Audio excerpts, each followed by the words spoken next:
Հարգելի գործընկերներ, քննարկում ենք հարց համար 32-ը արտահանման աջակցության ծրագրում փոփոխություններ կատարելու մասին հարցը զեկուցող էկոնոմիկայի նախարար Գևորգ Պապոյան։ Համեցեք, պարոն Պապոյան։ Շնորհակալություն, մեծարգո պարոն վարչապետ, հարգելի գործընկերներ։ Այս փոփոխությունը մի փոքր նաև մեր նախորդի որդեգրած մեթոդաբանության մեջ փոփոխություն է։ Եթե նախորդիվ մենք մեր որոշումներով աջակցում էինք ուղղակի արտահանումներին, պտուղ բանջարեղենի, այս դեպքում, պարոն վարչապետ, հարգելի գործընկերներ, վերամշակման նպատակով մթերումների աջակցություն ենք տալիս։ Ինչով է սա կարևոր, մինչև մանրամասներին անդրադառնալը։ Սա կարևոր եմ համարում առաջին հերթին նրանով, որ նախ կլուծենք հիմնական խնդիրներից մեկը, այսինքն մենք այս պարագայում թզի եւ դեղցին է վերաբերվում, մենք նախ օպերատիվ հետևում ենք իրավիճակին, մեր գյուղատնտեսների հետ կապի մեջ ենք եւ այնտեղ որտեղ որ տեսնում ենք խնդիր, անմիջապես արձագանքում ենք եւ մասնավորապես Սյունիքի մարզում կա բավականին լավ թզի բերք եւ այստեղ պետք է աջակցեինք եւ միևնույն ժամանակ դեղցի բերքը հանրապետությունում բավականին լավն է եւ էլի աջակցության ոլորտը աջակցության կարիք ունի։ Մենք պահպանում ենք արտահանման սուբսիդավորումները եւ արտահանումները շարունակվում են եւ թզի դեպքում եւ դեղցի եւ մյուս պտուղ բանջարեղենների ծաղիկի դեպքում, այս դեպքում ավելացնում ենք նոր բաղադրիչ ամեն 1 կիլոգրամի համար եւ թզի եւ դեղցի մթերման ժամանակ 125 դրամ փոխհատուցում ենք տալիս եւ սրանով ցանկանում ենք նվազագույնը 2 խնդիր լուծել։ Խնդիր մեկը բնականաբար մեր գյուղացիական տնտեսությունների մոտ առկա բերքի մթերումն է, սպառումն է եւ խնդիր երկուսը սա նույնպես կարծում ենք պակաս կարեւոր չէ, մշակող արդյունաբերության զարգացումն է, որովհետեւ եթե մենք աջակցում ենք, որպեսզի այդ ապրանքը դառնա պահածո, այդ ապրանքը դառնա ճիր, բնականաբար նաև ենթադրվում է, որ ավելի մրցունակ գնային առումով ապրանք ենք ունենալու, որովհետեւ մեր տնտեսվարողները հնարավորություն են ունենալու ըստ էության լավ գնով ձեռք բերել, որը գյուղացու համար կարևոր է, բայց միևնույն ժամանակ նաև փոխհատուցում ստանալ եւ դրա հետևանքով ինքնարժեքը իջեցնել եւ արդեն պատրաստի արտադրանք մեր տեղական շուկային մրցունակ գնով առաջադրել եւ արտահանման համար մրցունակ գնով պատրաստի արտադրանք շուկային առաջարկել։ Սա է ամբողջ տրամաբանությունը այս ծրագրի եւ ծրագրի շրջանակում մինչեւ սեպտեմբերի 1-ը, պարոն վարչապետ, մեր կանխատեսումներով շուրջ 3000 տոննա դեղց կմթերվի եւ շուրջ մինչեւ առավելագույնը 400 տոննա թուզ։ Շնորհակալություն այդքանը։ Շատ լավ։ Այո, պարոն Պապոյան, փաստորեն մենք կարևոր է, որ մենք դինամիկ գործելակերպ ունենք եւ շուկայում առաջացած խնդիրներին արագ արձագանքում ենք եւ հիմա մեր խնդիրն է, եթե արտահանման հետ կապված խնդիրներ կան, ուրեմն մենք աջակցենք, որպեսզի կոնկրետ դեղցի ու թզի դեպքում ջրի արտադրություն վերամշակման շղթայի մեջ մտցնենք այդ ապրանքը, որպեսզի նաև հետագայում նախ պահման համար ավելի լավ պայմաններ են եւ երկրորդը հետագայում արտահանման պոտենցիալը ավելի մեծացնելու համար եւ հույս ունենք նաև որ արդեն իսկ մեր վերամշակողները եւ այս ուղերձներն էլ պետք տալ նաև ավելի լայն շուկաներում այդ ապրանքները սպառելու կանխավարկածով կառուցեն իրենց արտադրական ցիկլերը եւ մենք հիմա մեր մթերողների միջոցով նաեւ մեր ֆերմերային տնտեսություններին, գյուղացիական տնտեսություններին աջակցում ենք, որպեսզի թզի եւ դեղցի սպառման խնդիրը լուծենք, կարծում եմ լավ տարբերակ է։ Կան հարցեր, հարգելի գործընկերներ։ Շնորհակալություն, ես մի հարց ունեմ, պարոն Պապոյան, երբ որ մենք արտահանման դեպքում աջակցություն ենք տրամադրում, մեր մաքսային մարմինները վերիֆիկացնում են կամ հաստատում են, որ այն ինչ որ հաշիվ ապրանքագրի մեջ գրված է, դա իրականություն է։ Այսինքն այն ծավալի արտահանումը, որ մենք իրականացնում ենք, այդ ծավալի արտահանում իրականում տեղի է ունենում։ Հիմա ուզեմ հասկանամ, ո՞նց ենք համոզված լինելու, որ այն մթերումները, որոնք արձանագրվելու են երկու տնտեսվարող սուբյեկտների կողմից եւ որին մենք աջակցում ենք, այդ մթերումը փաստացի տեղի է ունենալու։ Այս պրակտիկա, շնորհակալություն հարցի համար, այս պրակտիկան մենք նախորդիվ ունեցել ենք, հենց հիմա մթերման process-ը գնում է եւ մարզպետարանների եւ համայնքապետարանի աշխատակիցները այնտեղ են, իրենք եւս մասնակցում են կշռման process-ին, իրենք եւս ստորագրություն են դնում այդ թղթերի վրա եւ մարզպետարանի կնիքը նույնպես հաստատում է դրա մասին, այսինքն պետությունը այդ process-ին եւս մասնակից է եւ հավաստիանում է, որ գործընթացը կա եւ դրա հիման վրա է տեղի ունենալու վճարումները։ Ամենին դեպս այդ հարցը, որին պետքա մենք բան անենք, պատասխան։ Եվ այո, կամերաներն էլ կա բոլոր մթերողների Այո, մոտ։ կամերաներ, ես տեսա, որ պարոն Հովհաննիսյանի հարցից հետո մեր քննչական մարմինները, ղեկավարները գրառումներ են անում իրենց բաներում, նոթատետրերում, այդ հարցը իրոք միշտ այդ մարտահրավերը կա։ Ընդհանուր առմամբ գիտեք ինչ, նախորդիվ մենք նաև խաղողի մթերման հետ կապված ծրագրեր ենք իրականացրել, եղել են հաջող դեպքեր, եղել են դեպքեր, որ էլի գնացեք հրական գործ են դարձել։ Մենք ընդհանրապես կարծում եմ, որ չգիտեմ դա լուծումը թվայնացումն է, թե ինչ որ այլ լուծում ունենք, պետք է այնպիսի մեխանիզմ դնենք, որ ամեն անգամ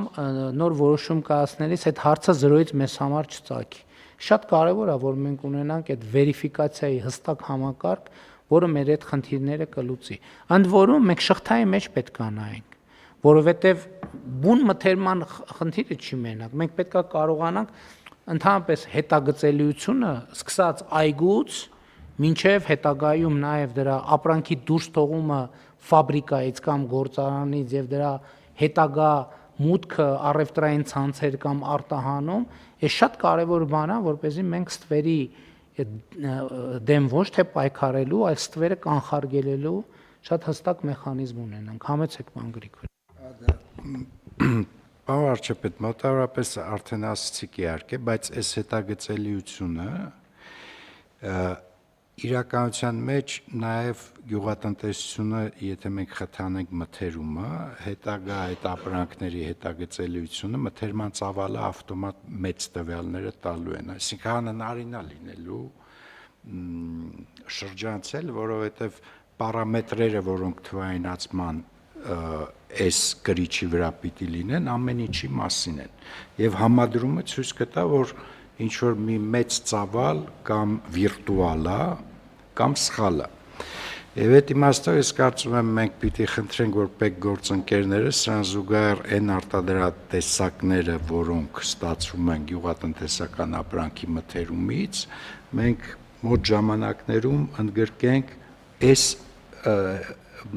ցանկերում եւ այդուհետ ես կարծում եմ նույնիսկ այդ մթերման պահին մեր մարզպետարանի ռեսուրսը օգտագործելը անիմաստ կդառնա, որովհետեւ մի քանի ամիս հետո պատվիրված կոդերից երևալու է, որ դա իրական մթերում է թե վիրտուալ։ Դե այդ խնդիրը կոնկրետ ոչ այդ դեպքով, բայց ես արդեն առաջադրել եմ, որ այս դրոշմավորման համակարգը մենք մաքսիմալ պետքա տարածենք։ Եվ դրոշմավորման համակարգի հետ կապված, եթե մենք հարցեր ունենք, հարցեր միշտ էլ ունենալու ենք ամեն ինչի մասին, բայց դա չի նշանակում, որ մենք պետքա նստենք, սպասենք, այդ հարցերի պատասխանները լինի, նոր մենք գնանք առաջ։ Համակարգը պետքա առաջ գնա եւ ելի ասում եմ, տեսեք, մենք նաեւ պետական եկամուտների այն բավականին լավ եւ տպավորիչ աճերում այս դրոշմավորման համակարգը ամենավին էլ երկրորդական դեր չունի, որովհետեւ մենք չենք պատկերացնում, մեզ թվում է թե լավ դե մի հատ ջուր է կամ մի, չգիտեմ, ինչ որ ապրանք է 100 դրամ արժի կամ 200, բայց այդ 100-200 դրամանոց ապրանքներին 100 հազարավոր կամ երբեմն միլիոնավոր օրինակներ վաճառվում են եւ նրա նույնիսկ մի փոքր հատվածը ստվերից դուրս բերելը մենք այնքան արտահայտվում մենք որ մենք ստեղ զգում ենք պետական եկամուտների աճը այդտեղ էլի եմ ասում 27 թվականի հունվարի 1-ից մենք այդ մաքսիմալ բանը ծածկույթը պետք է ունենանք հետո հարցեր կան ինչ ոնց որ նախորդող շրջանում էլ են հարցեր են եղել մենք գնացել ենք նաև որոշում ենք կայացրել հետահայաց որոշումներ ենք կայացրել այդ թվում գնային հատվածները այն որ համարել ենք որ իրոք տնտեսվարողները իզուր են այդ վճարումները արել այդ վճարումները հաշվանցվել են եւ այլն բայց սկզբունքային կարևոր հարց է որ պետքա ստվեր պետքա չլինի։ Սա մեզ այդ հնարավորությունը տալիս է։ Կպարզվի ավելի լավ համակարգ կա, որ ավելի լավ։ Մենք ոչ մի բանով սահմանափակված չենք, իհարկե որոշակի պայմանագրային պարտավորություններ ունենք, ժամկետներ կան, բայց ստեղ էլ մենք պետքա տեսնենք եւ լավագույն առաջարկից պետքա օգտվի պետությունը։ Բայց որ պետք է բացարձակապես ամեն ինչը բացարձակապես ամեն։ Ես օրինակ տենց ապրանք չկա, որ ասեմ լավ եկեք էս չդրոշմավորենք։ Չկա այդպիսի բան։ Բացարձակապես ամեն ինչը պետքա դրոշմավորվի, որովհետև էտա ճանապարհը ստվերին վերջ տալու։ Համեցեք։ Շնորհակալություն, պարոն վարչապետ, շարունակեմ թվայնացման թեման։ Ես նշեմ, որ մեր սկսել ենք խաղողի արժեշղթայից եւ այդ ծրագիրը բավականին լավն է, բոլոր գյուղմթերքները ժամանակի ընթացքում կավելացնենք, ծրագիրը արդեն պատրաստ է, հիմա ընդունում հանձնման process-ի մեջ ենք, պետք է նախարարությանը տրամադրվի եւ մենք պլանավորում ենք, որ 2027 թվականի խաղողի մթերումը հենց այդ տրամաբանությամբ էլ պետք է լինի, ամբողջ պայմանագրերը, մթերումները պետք է լինեն նախապես ծրագրում եւ թվայնացված։ Այդ թեմային վերադառնալով կառավարության ծրագրին, մենք ծրագրում ներառել ենք մինչև 2031 թվականը երկրի ուղեցիր 3 արբանյակ թողարկելու հարցը եւ դա կապ ունի ինչ կապ ունի մեր խնդրի հետ, որտեղ մենք այդ խնդրը վերջ պետքա փակենք։ Մենք պետք է իմանանք մեր երկրում ինչքան խաղողի այգի կա, ինչքան դեղցի այգի կա, ինչքան ծիրանի այգի կա, որովհետեւ էս էլ է շատ կարեւոր, որովհետեւ երբեմն այս նախկինում էլ եղել է այդ մտավախությունը ձեր ասած, որ մեր երկրում X մաքսիմալ բերքի պոտենցիալ ունեցող խաղողի այգի կա, բայց մենք մթերում ենք դրանից ինչ որ չափով ավել խաղող, բայց դա վերլուծություն է, ոչ մի փաստական հենք դրա տակ չկա, եւ մենք պետք է ենթակառուցվածքը զարգացնենք, որ մենք փաստական հենք ունենանք, որտեղ կա խաղողի այգի, որտեղ չենք կարող գնալ բոլոր տեղերը սանտիմետր չափել, ել չեմ ասում, որ չենք կարող գնալ բոլոր թփերը ստուգել, բայց արբանյակն ու արհեստական բանականությունը կարան նաև խաղողի հատիկները ստուգեն, ասեն, այսքան է ձեր խաղողի բերքը ճշգրիտ մի քանի կիլոգրամի տարբերությամբ։ Եթե հիմա չի զարգացել այդքան տեխնոլոգիաները, մի 2 տարուց հաստատ այդքան կզարգանա։ Նկատի ունեմ, այս ուղղությամբ մենք պետք է մտածենք։ Մենք այդ թուղթուգրիչը պեչատները առած, վայ, այս կնքեցինք, հետո էլով կա, բերեք, էսը կնքենք, շորջ դա արդեն բան է։ Մենք չգիտեմ ինչով ենք զբաղված։ Դա, բայց պետք է օբյեկտիվ ենթակառուցվածք ունենանք դրանով չզբաղվելու համար։ Դա նշանակում է, որ մենք պետք է այդ խնդիրները, որ առաջադրում են, գնանք եւ լուծենք։ Խնդրեմ այլ դիտարկումներ, համեցեք։ Պետք ուղղակի հավելեմ, որ մենք այս տարվանից նաև հունվարի 1-ից ներդրել ենք ապրանքների քառանիշ կոդավորման համակարգը, այսինքն երբ տնտեսվարողները իրար ապրանքներ են փոխանցում, հաշիվ ապրանքագրերում արտացոլվում է նաև այդ կոդերը եւ աստիճանաբար այդ դասակարգումները շատ ավելի քաղաքակիրթ են դառնում ու ավելի հետագծելի են դառնում։ Բացի դա նշեմ, որ մենք պետական եկամուտների կոմիտեում կիրառում ենք արհեստական բանականության գործիքները, որը թույլ է տալիս էլի նույն տրամաբանությամբ այդ շարժերը դասակարգել եւ հետեւել դրանց, եւ հետեւաբար այդ սկզբնական փուլում, եթե մենք ստեղծենք մի իրավիճակ, որ այդ մթերման մասին տվյալները թվայնացվեն, մենք հանգիստ կարող ենք դրանց շարժին նաեւ այդ տեսանկյունից հետեւել։ Այդ թվում նաեւ իհարկե այն ինչ որ նաեւ խոսեցիք դուք։ Այսինքն այս բոլոր համակարգերը միասին թույլ են տալիս ապրանքների շարժին հետեւել ամբողջ տնտեսությունում։ Համեցեք, պարոն Թոմաս։ Շնորհակալություն, պարոն վարչապետ, դուք ճիշտ եք, այսօր գիտությունը նաև զարգանում է մեկ ուղղությամբ, որը կոչվում է Geo-AI, այսինքն գեոարհեստական բանականություն, եւ դա արհեստական բանականության մեկ առանձին ուղղվածություն է, որը տարածական տվյալների մշակմանն է վերաբերվում եւ համապատասխանաբար արկա տեղեկատվության հիման վրա հնարավորություններ են արկա արդեն այդ վերլուծությունները կատարելու եւ միևնույն ժամանակ մեզ մոտ էլ այս ուղղությունը շարունակվում է զարգանալ, ունենք ասպիրանտներ, որոնք այս ուղղությամբ գիտական աշխատանքներ են իրականացնում եւ հուսով եմ, որ այդ արբանյակները, որոնք որ ուղեցիր դուրս կբերվեն եւ այն համակարգերը, որոնք հետագայում կինտեգրվեն, նաեւ հիմք կդառնան գիտության Հայաստանի Հանրապետությունում գիտության այս ուղղության զարգացման համար։ Շնորհակալություն։ Շատ լավ, կան այլ դիտարկումներ, չկան, հարցը դրվում է քվեարկության, ովքեր են դեմ որոշման ընդունմանը, դեմ չկա, որոշումը ընդունված է։